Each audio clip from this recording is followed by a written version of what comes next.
آله وصحبه أجمعين. أما بعد، فيقول الله عز وجل في محكم تنزيله بعد أعوذ بالله من الشيطان الرجيم. بسم الله الرحمن الرحيم. قد أفلح المؤمنون الذين هم في صلاتهم خاشعون. الحمد لله. Kanunay na itong pasalamatan ng Allah subhanahu wa ta'ala o kinahanglan nga ato ang pagsimba ng Allah, ato ang tinutod o kinahanglan nga ato ang pagka-Muslim, ato ang tinutod na dili na ito yung dula-dula lang o nagsabay-sabay lang, dili kinasing-kasing ang imong pagka-Muslim, kinasing-kasing ang imong pagsimba kang Allah subhanahu wa ta'ala. Ang Allah subhanahu wa ta'ala mag-inom sa Quran, qad aflaha al-mu'minun, sa pagkakatuod nagmalampuson ang mga magtotoo, nagmalampuson ang mga magtotoo, mga mu'min. Alladhina hum fi salatihim khashi'un, madiin sila sa ilahang pagsala, khashi'un, meaning sa ilahang pagsala aduna sila khushu'.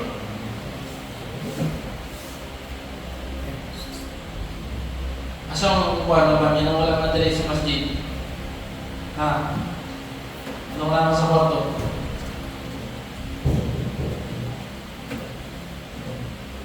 Baik. Ang Allah subhanahu wa ta'ala gayon, qad aflaha al-mu'minun, nagmalampuson ang mga mu'min, mga magtotoo, nagmalampuson. Magaling success sila ba? Ano man? Alladhina hum fi salatihim khashi'un, madiin sila sa ilahang pagsala, khashi'un, nasa lay khushu' sa ilahang pagsala. Usan yung khushu'? Ang khushu' na kaisuran sa Islam, sa Arabic, muna siya ang pag-focus sa imuhang pagsala. Kaya ito, wala kayo hunahunahong nalaing gawas lang na ang Allah na asin yung katubangan. Wala kailangan hunahunahon sa iyong pagsala, gawas lang na ikaw sa kaulipon nga nitindog at ubangan sa imuhang Ginoo, nga aron imo siyang simbahon, imo siyang serbisyuhan. Nga bisan pag-unsa kadaghan sa imuhang gipanghunahuna sa imuhang palibot, during sa sala, imo nang balintad, kay nag-focus lang ka sa imuhang atubangan. Muna siya ang itawag na khushu', ang pag-focus sa imuhang pagsala. Ang mga ulama, naghahatag sila sa tuwa o kanang itawag na khushu' al-wajib. Ilang gi-explain sa tuwa, gipasabot sa tuwa, kung unsa ang obligado na khushu'. Unsa ang obligado na himuhon sa usakan tao nga nagsala aron mahimo siyang focus sa iyang pagsala. Nasa sila gihatag na tulo. So tulo ka butang nga mahimo kang focus sa imong sala. Khushu' sa imong sala. Ang una kinahanglan sa imong pagsala, imong buhaton ang tanan nga mga lihok sa sala sa hapsay nga pagkabuhat. Karang dili ka magdali. Limpyo nga pagkabuhat, hapsay. Sa imong pagtakbir palamdaan, sa pagtaas nimo sa imong kamot, focus ka sa imong pagsala. Sa imong pagsujud, dili ka magdali-dali. Sa imong pagtindog, dili ka magdali-dali. Mao na siya ang una nga obligado mahimo sa khushu'. Ang ikaduha nga obligado na himuon sa usa ka tawo nga nagsala aron na siya i-khushu' sa iyang pagsala, kinahanglan nga basahon niya ang tanan nga mga dikir nga obligado nga basahon sa sala. Sa iyang pagtindog palamdaan, magbasa na siya du'a al-istiftah, subhanaka Allahumma wa bihamdik wa tabaraka ismuka wa ta'ala jadduka wa la ilaha ghayruk then magbasa siya isti'adha, magbasa siya basmala, magbasa siya Fatiha, then magrukul siya. Sa iyang pagrukul niya, basahon niya ang Subhana Rabbiyal Azim, Subhana Rabbiyal Azim, Subhana Rabbiyal Azim. Then magtindog siya, Sami Allahu liman hamida, Rabbana wa lakal hamd. Dayon magsujud na po siya, Allahu Akbar, Subhana Rabbiyal A'la. Katulong sa iyang paglingkod, Rabbi ighfirli warhamni wahdini warzuqni. So tanan nga mga zikir nga iyang nga nasa sala, kinahanglan nga iyang kining sulti. Sumuto siya ikaduha aron makabot niya ang tinuod niya khusyuk, pagka-focus sa iyang pagsala, pagka-concentrate sa iyang sala. Ikatulo, kinahanglan sa iyang pagsala, di kaya niya ang daghang lihok-lihok. Dili siya dapat lihukan. Focus lang siya. Kung katol lang iyang lawas, pwede siya mukatol kasalang, pero dili kanunay nga sige katol. Dili pwede siya maglihok sa iyang sala. Kung kailangan magani, panikamutan niya nga kasalang niya kini nga mabuhat. Kay ang pagdaghang maglihok samtang nagsala ka, si kaglihok-lihok, mo na siya makatawag sa imong konsentrasyon sa imong pagsala. So madaot ang imong pag-focus, madaot ang imong khusyuk, so basin wala tayo reward nga makuha sa imong sala. Kaya naiwan niya mga ulama ganin nga ilang kondisyon nga dawaton ang sala kung ikaw makamati o khusyuk. Unang kung ikaw nagsala, dayon lagi nakay imong huna-huna, hangtod na human na lang ang imong sala, imong gyapon huna-huna tong imong huna-huna nga butang. Utruhan na ng pagsala, kay wala na focus ang imong sala, wala ka na concentrate sa imuhang sala. Usa sa mga maka-focus mga kaigsunan sa Islam, makatabang sa imuhang pag-concentrate sa imuhang pagsala, kinahanglan nga imuhang masabtan kung sa imuhang mga dikir, mga ipangsulti. Kung sa meaning sa Subhana Rabbiyal Azim, kung sa meaning sa Subhana Rabbiyal A'la, kung sa meaning sa Rabbi ighfirli warhamni, kukuban pa. So labi na sa tuwang pagsala sa tuwang tarawih, sa tuwang pagsala sa tuwang tarawih, daghan ta sala nga buhat, dapat kahibalo ka sa meaning sa imong ipangsulti. Kaya lisod kayo kung nakakahibalo, so dili ka makabati dito ang kalamig sa imong pagsala. Unang na yung mga Muslim, magkakustod, dili kayo kung makabati kalamig sa imong pagsala. So ang tubagan na kay wala ka kasabot sa imong pagsala, wala ka kasabot sa imong ibang istorya sa imong pagsala. Unang obligado nga imo nang mahibawan. Labi na sa tuwang pagsala sa tarawih na katuwang imam, ini magsala ng witir, di ba na yung punot, so magdua siya. So musulti siya, Allahumma hdina fi man hadayt kana. Karon dua mo na siya. So kung dua gani, musulti ka amin. Aminin sa amin, ya Allah dawata. Ya Allah dawata ng mga bidua. So karon ang problema, kung saan mo pag-amin, nga wala ka kasabot sa ikuan. So karon katuwa mo sa usahon ni, insyaAllah.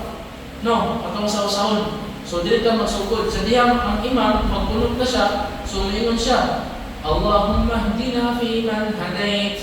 Ang pasabot ni, ya Allah, giyahin ni, kauban sa imong gigiyahan. So dili ka muamin hanggan, di ba? So dapat ito kinahanglan, Allahumma hdina fi man hadayt. So ang pasabot niya, ang pasabot niya, ya Allah, giyahini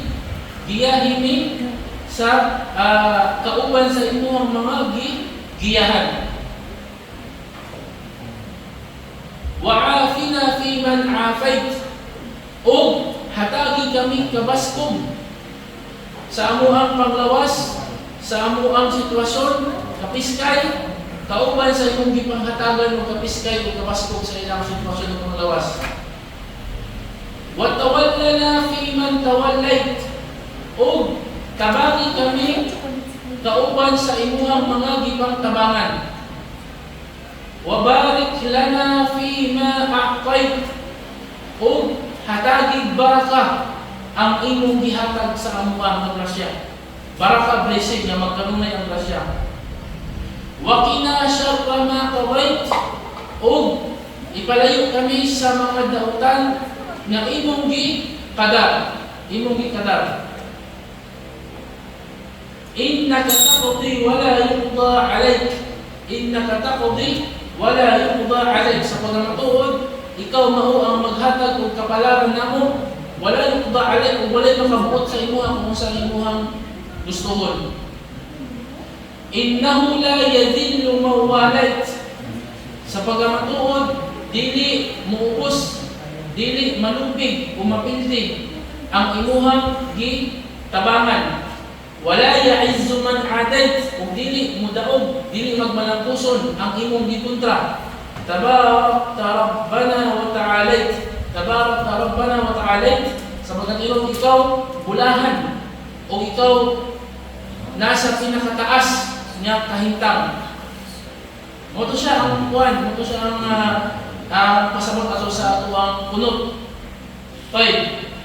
Kini pong sutpay ani, last-last na siya, ito lang ang kuwan, umano po nagsunod insyaAllah. Allahumma qasim lana min khashyatika ma tahulu bihi bainana wa baina ma'siyatik. Ang pasabot ini, Ya Allah, hatagi kami ug kahadlok nga maoy mahimong hinungdan nga dili ni makabuhat sa mga sala. Wa min ta'atika ma tuqallibuna bihi jannatak. Ug hatagi kami ug pagsunod sa imuha nga maoy makadala sa imuha paingon sa paraiso. Wa min al-yaqin ma tuhawwinu bihi alayna masa'ib ad-dunya. Ug hatagi kami ug lig-on nga pagtuo nga maoy makapagdaan, maoy makapasayon sa tanan nga mga problema, tanan nga mga pagsulay nga among ginasakubang diri sa dunya. Wa mat'ina Allahumma bi asma'ina. Ug ya Allah, himuwa ang mga dalungan, wa absarina, among mga pananaw, wa quwwatina, among mga kusog maampaytana nga among mapahimuslan sa kaayuhan samtang kini buhit pa, samtang kami buhit pa kini kalibutan. Wala waj'alhu waritha minna, ug himuha kini ang among pandungog, among pananaw, among mga kusog nga bisan mamatay nami mapahimuslan gyapon namo. Sa usa man nga butang, kanang imo nagamit siya sa kaayuhan, imo siya nagamit sa kaayuhan, nakay nahimo masala ka jariya, sa diyang namatay na ka, padayon diya mo ng reward na imo ang makuha. Waj'al tha'rana ala man zalamana, o himuwa ang amo ang pagbalos dito lang sa mga nakasala ka namo. Wansurna ala man adana, o tabaki kami sa kung kinsa may mukontra ka namo. Wala taj'al musibatana fi dinina. Ug ayaw himuwa ya Allah ang amo ang problema sa among relihiyon.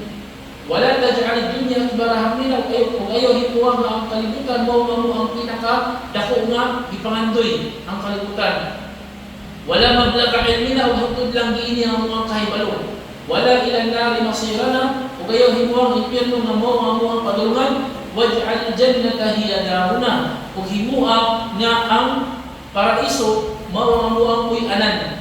Wala tusallit alayna bidhunubina man la yakhafuka fina wala yarhamna ya rabbal alamin. Ug ayaw tuguti nga ang mga tawo nga walay kahadlok nga maoy magdumala sa muwa, mga tawo nga walay kahadlok sa imuha, mga tawo nga walay kaluoy kanamo. Ayaw tuguti ya Allah masila mo'y mas kusgan kanamo, masila mo'y muhawid sa amuha ya rabbal alamin, o Ginoo sa tanan ng mga nilalang. So muna siya ang pipila ka kung ano, dili na natutulong tanan ba kayo, kasi dili ninyo makapagtan. Pero, alhamdulillah, at least ba natin idea na kini nga dua sa kunot, nindot kayo ang mga minimiya, muna, kung ato yung masagdan siya, insyaAllah, so makasulti siya amin, makasulti tao, amin. Alhamdulillah. So kini pa lang sa permiro para mo, Allahumma hdina fi man hadayt, ya Allah, giyahimi, kauban sa imong mga giyahan. Allahu Akbar, alhamdulillah.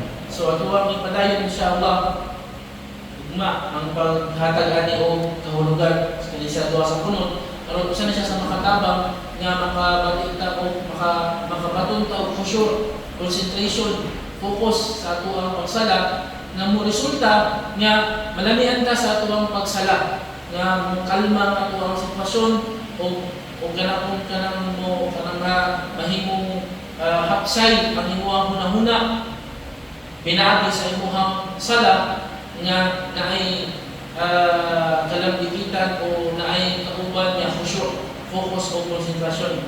Hinawag na tabangan ta sa Allah subhanahu wa ta'ala sa ato ang kanunay niya paghimo og kaayuhan o ilayo ka ni Allah subhanahu wa ta'ala sa tanan ng mga dautan o hinakot niya giyahan ka sa Allah subhanahu wa ta'ala kauban sa iyang mga gigiyahan. Allahumma amin.